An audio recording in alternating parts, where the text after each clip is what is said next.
Let's go. These hauntings were completely real. Today, I'm going to tell you 3 stories that all, in their own way, fall into the category of ghost stories. Okay. But before we get into those stories, if you're a fan of the strange, dark, and mysterious delivered in story format every week. So if that's of interest to you, please sneak into the like button's house and replace all of their light bulbs with light bulbs that flicker. Also, please subscribe to our channel and turn on all notifications so you don't miss any of our weekly episodes. Oh my god, if I was an actual wizard, no ghost could ever scare me. I would just blow them away. Loads.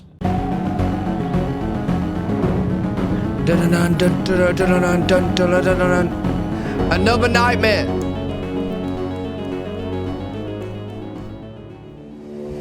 One night in April of 1919, a middle-aged man named Eric Marth woke up in his bedroom in the city of Milwaukee, Wisconsin, because his entire bed was shaking. He saw his wife, Margaret, was lying next to him and she was thrashing around and gasping for air.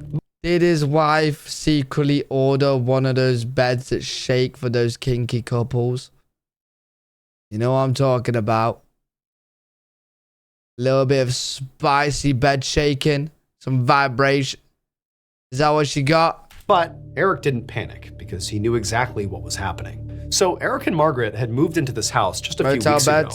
But pretty much right away after moving in, Margaret had begun having these very intense nightmares that would wake her up almost violently. Like, I'm telling you right now, if I woke up and Izzy was looking like that, I'm gone.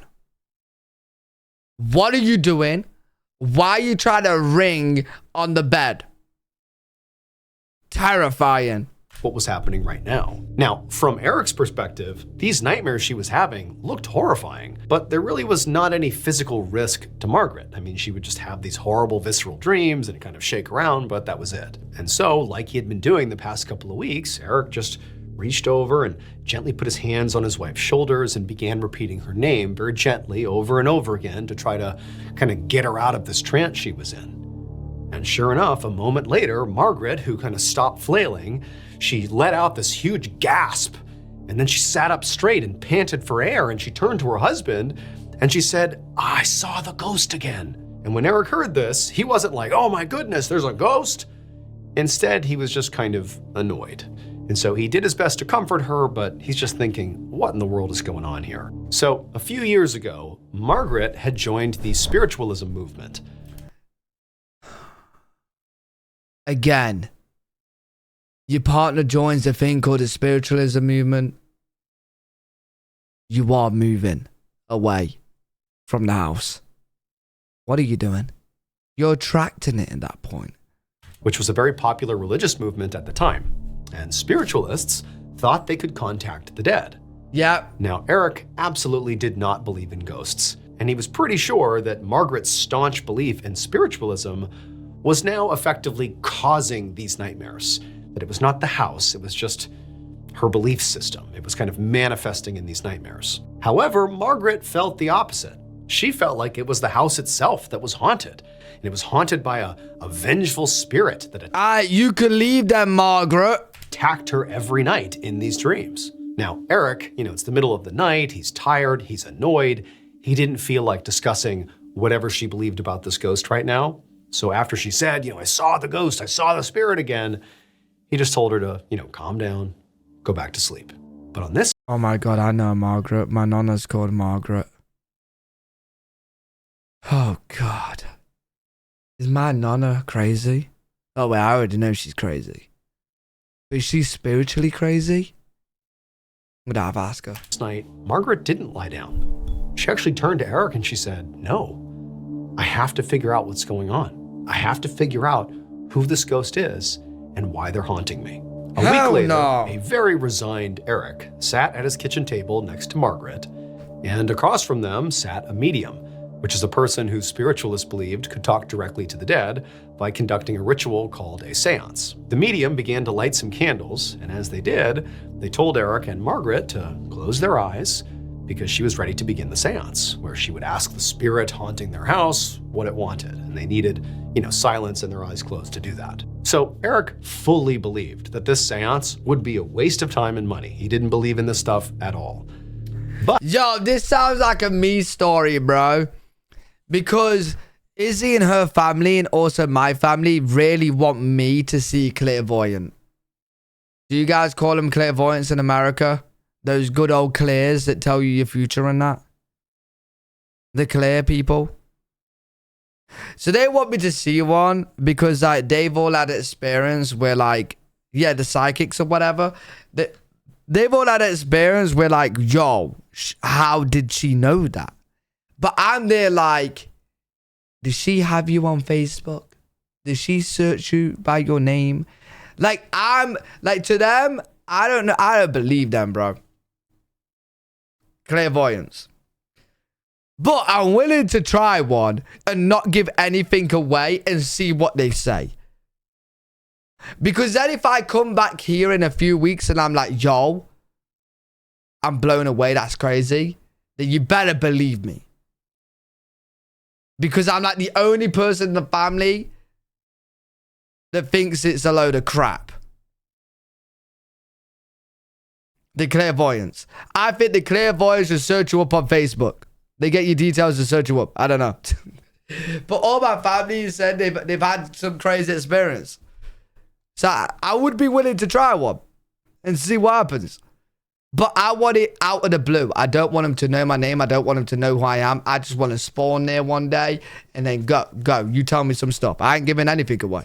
But he knew his wife did, and it meant a lot to her. And so he's thinking, you know, maybe this can help my wife sleep through the night. I've had one tell me things nobody knows. It was crazy. See, that's what my family said to me, wench.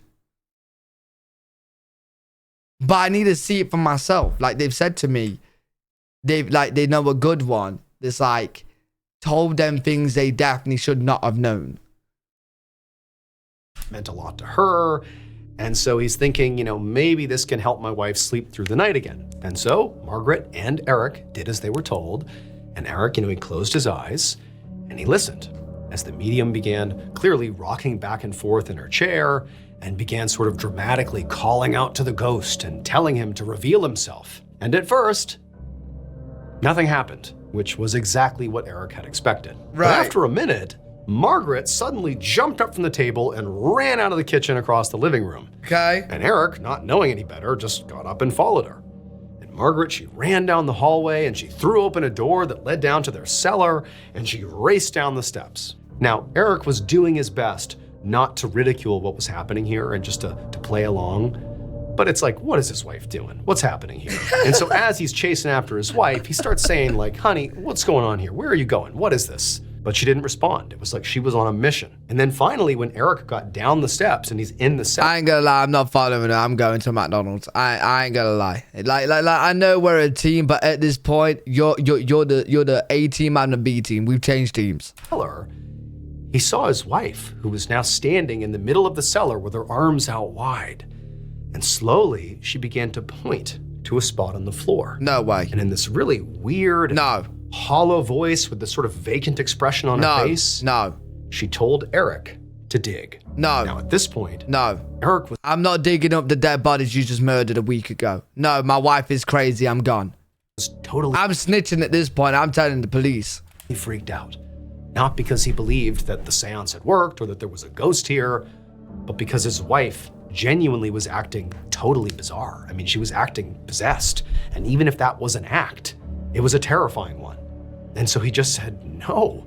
There was no way he was just gonna start digging up the cellar floor. Like, what is going on here? But then the medium came rushing down the stairs as well. And they said that Margaret was in a trance, that the ghost in this house was channeling her, and that basically Eric had to do whatever the ghost said. Fuck that! I'm picking up the spade and I'm smashing over my wife's head. There you go. Lights out for you, Miss Ghost.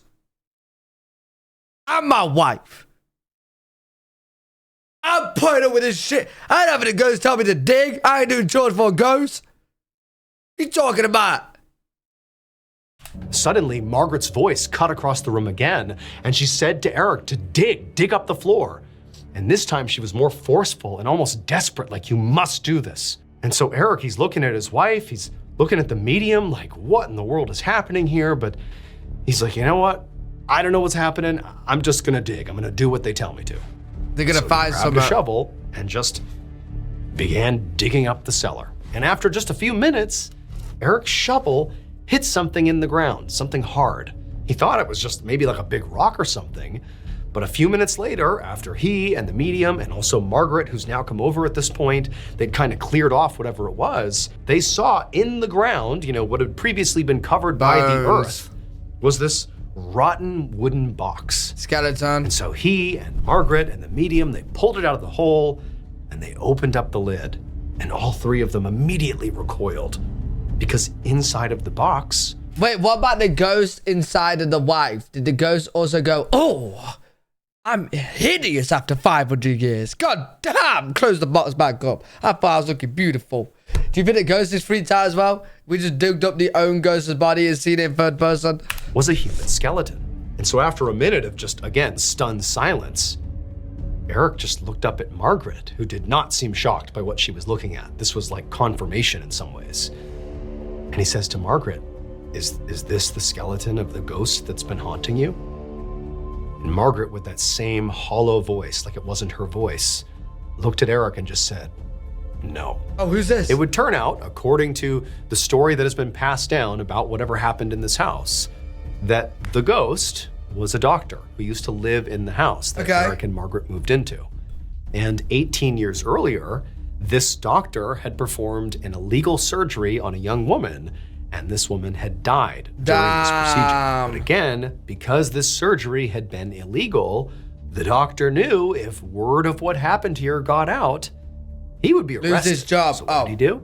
He dismembered the girl's body and shoved it into this wooden box, filled the box with quicklime, and then he buried it in his basement. And amazingly, the doctor never got caught for what he did. And so he basically spent the rest of his life feeling very ashamed and guilty. And then finally, when he did die, it was like his spirit couldn't actually rest until he confessed. And so this haunting was basically to get Margaret to go down into the basement and see what he had done. Damn, bro, the wife would honestly terrify me, man. That, like, don't do that around me. Don't do it. Bad things gonna happen if you do that around me. Everyday life is full of weather tools. Make it easier to handle. Save the everyday. Mate, filing for divorce would be the best option. Because that's after me smacking my wife over the head with a goddamn spade. That's first option. Terrible revenge.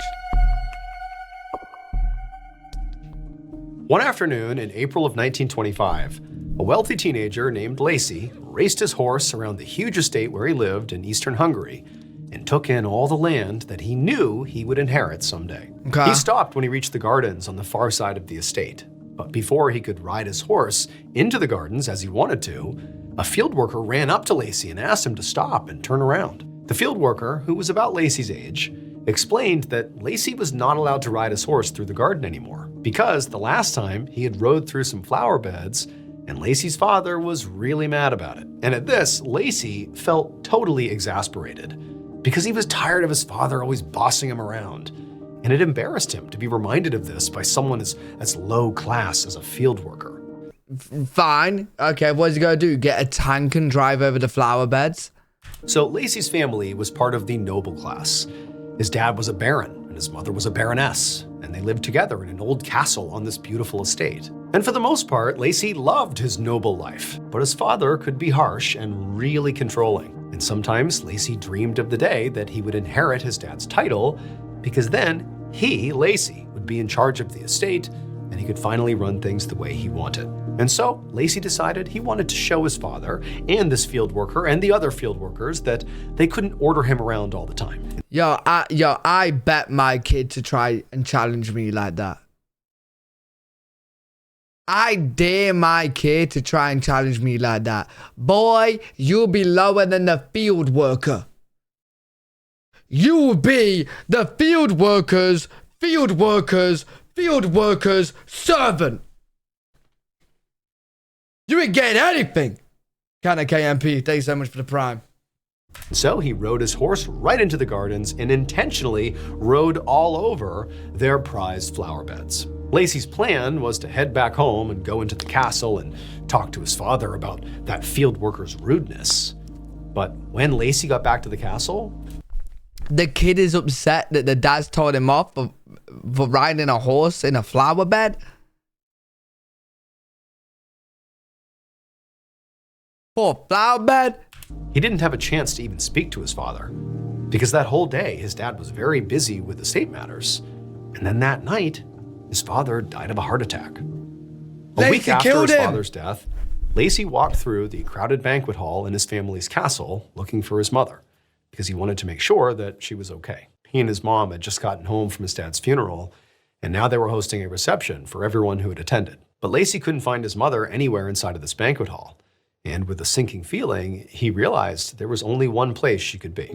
So after Lacey's father had died, his mother had gone a little bit crazy. Right. She refused to believe that her husband had died of a heart attack, and instead kept insisting that he had been murdered. More specifically, she thought he had been scared to death, because when she had seen his body for the first time, his facial expression looked horrified, like he was actually scared as he died. Now, the doctor had... Wait, do you die? Does your face stay how you die? So, like, if I died from a heart attack because I seen a ghost, would my face be, like, my dead face be?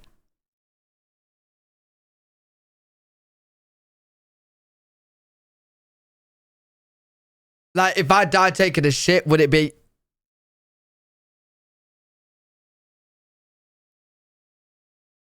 Oh, I thought your face just kind of relaxes. Oh. Oh. Oh. Oh, so if you want to die pretty, you better walk around everywhere going...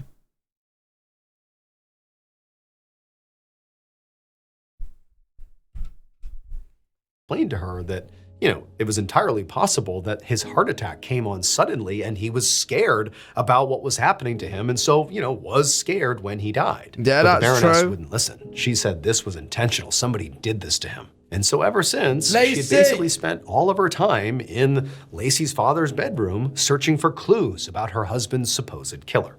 So now, Lacey left the banquet hall and climbed the stairs up the castle up to his father's bedroom.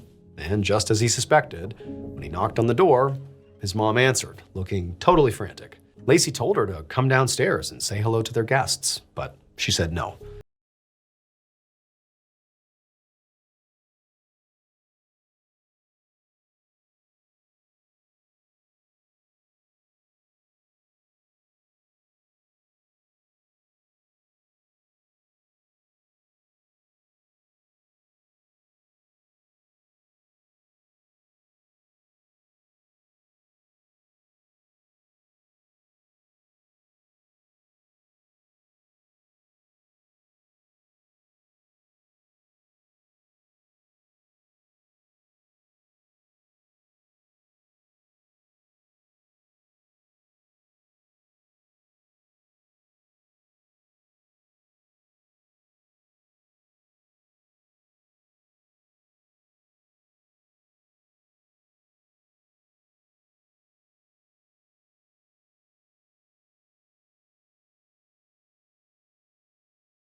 State. He hated the current setup with his mother in charge, but not really doing anything. I mean, the whole estate was just falling apart here. But Well, Lacey, buddy, newsflash and humble yourself. Your father did all the work and mother for your estate, not you. You spawned into it, you little spoiled piece of fucking shit. If you do anything to your goddamn mom, I swear to God, I'll find your estate and I'll shit in it. eventually, despite feeling kind of riled up, Lacey, got into bed and closed his eyes and did eventually begin to drift off to sleep. But right after he had fallen asleep, he was suddenly awoken by this ear-piercing scream that was echoing down the hallway. And he realized it was his mother, and she was screaming for help. And so Lacey jumped out of bed and he raced down the hallway to his father's bedroom. And as he ran, other servants were flooding the hallway, racing towards the room as well. And Lacey, he got to the door, he unlocked it, and he rushed inside. And when he got in there, he saw his mother pointing at the foot of the Baron's bed. And she was saying that a demon had appeared in the bedroom and had loomed over her like it wanted to kill her. And so she told Lacey that the demon had to be what scared his father to death. The demon was the murderer. Lacey's mother looked absolutely convinced here. Are you sure the demon wasn't Lacey? But Lacey, and really all the servants as well, just kind of collectively sighed, because there was obviously no demon at the foot of the bed here. And his mom clearly had just had a bad dream, or, was just basically acting crazy. And so as the servants kind of, went back to their rooms to allow the family to deal with this, Lacey told his mother to just go back to sleep here. And then he turned and walked back down to his room feeling completely defeated, because to Lacey, his mom was basically losing her mind here. And he had no idea how he was going to help, or really how much longer this current setup was going to last. But this was awful. On both of the next 2 nights, Lacey woke up yet again to the sound of his mother screaming about a demon inside of the Baron's bedroom. And so by the 3rd morning, Lacey had just had enough.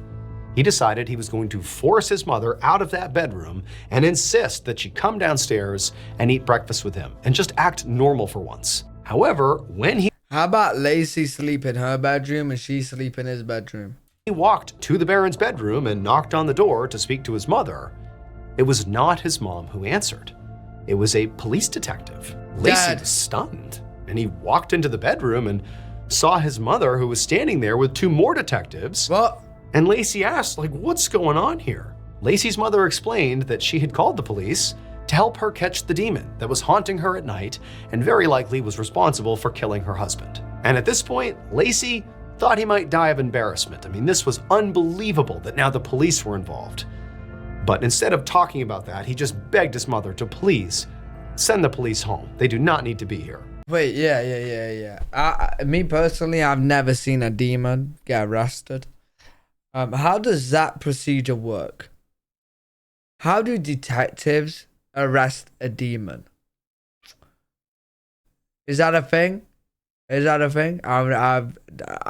yet to see one. But his mother refused. She was fully committed to the idea that there was a demon here and the police were going to help her find it. Ghostbusters? The police, to be honest, looked like they didn't really know what was going on. They were just kind of trying to figure out if this was serious or not, or if there was some sort of intruder, but they were just kind of like, we'll see. And so Lacey finally just turned, left, hopped on his horse, and went for his daily ride. That night, as Lacey crawled into his own bed, he knew that down the hallway, his mom was already in bed, and that 3 detectives were watching over her room in case a demon appeared. Again, Lacey felt unbelievably embarrassed by this. To even be affiliated with this was just excruciating, but he managed to close his eyes and go to sleep. But, like normal, at some point in the middle of the night, he woke up because his mother was screaming. Where's the detective? Lacey, he's like, oh my gosh, this is so embarrassing. It's only getting worse, but he got out of bed, he went into the hallway, and he began walking down towards where his mother was, where she was screaming inside of the Baron's bedroom, expecting that, once again, the room would be empty and the police would see, this is just complete delusion here. There's no demon, there's no problem. However, when Lacey got to the doorway and looked inside, he saw one of the detectives running across the room and then tackle something that really did look like a demon to the floor. And then Lacey's mother turned on the light. It would turn out that even though Lacey fully expected to inherit his father's title, he was actually not the Baron's firstborn son.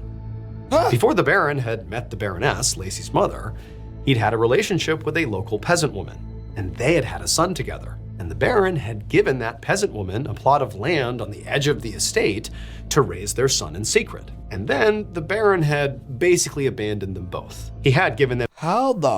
How big is your estate to be able to give a part of it to your secret girlfriend and kid? What? And why is the kid sneaking up on him in the middle of the night?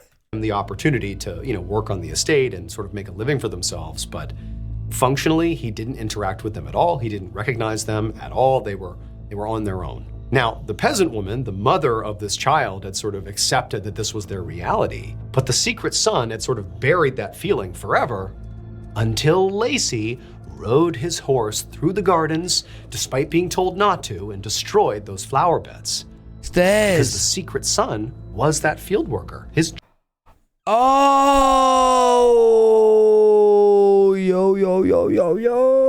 job was looking out for the gardens, and it just felt like a step too far. And so the secret son, the field worker, decided he was going to teach this family a lesson. What, and kill his own dad? He was going to kill the Baron and the Baroness by scaring them to death. That was his plan. And it sort of worked. He went into the castle and pretended to be a demon in the middle of the night, and he scared the father, the Baron, so badly, he literally had a heart attack and died. However, the secret son continued pretending to be a demon around the Baroness after killing the Baron, and the Baroness would get really, really scared and would scream and claim there's a demon in here. But she didn't die from this. She did not have a heart attack. And so ultimately, the plan was foiled. And so in the end, there was no demon.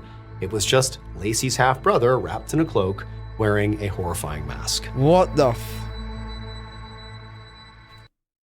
Can't lie, dad is a pussy hole. Can't lie. Rest in peace, dad.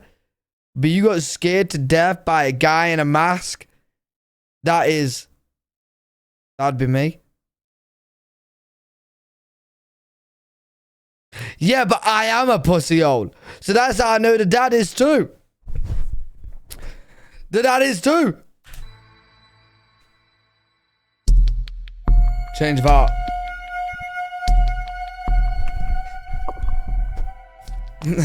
One morning in early August of 1927, a 24-year-old woman named Inez Perry walked in the back door of the farmhouse where her parents lived in rural Vermont. Nah, I got my one now. I'm a Slytherin. If I see a demon, Demonarius. I'm safe. And as soon as she walked in, she went into the kitchen where her father was at the kitchen table with a man she had never seen before, and the two were shaking hands, and she heard her father say, "We have a deal."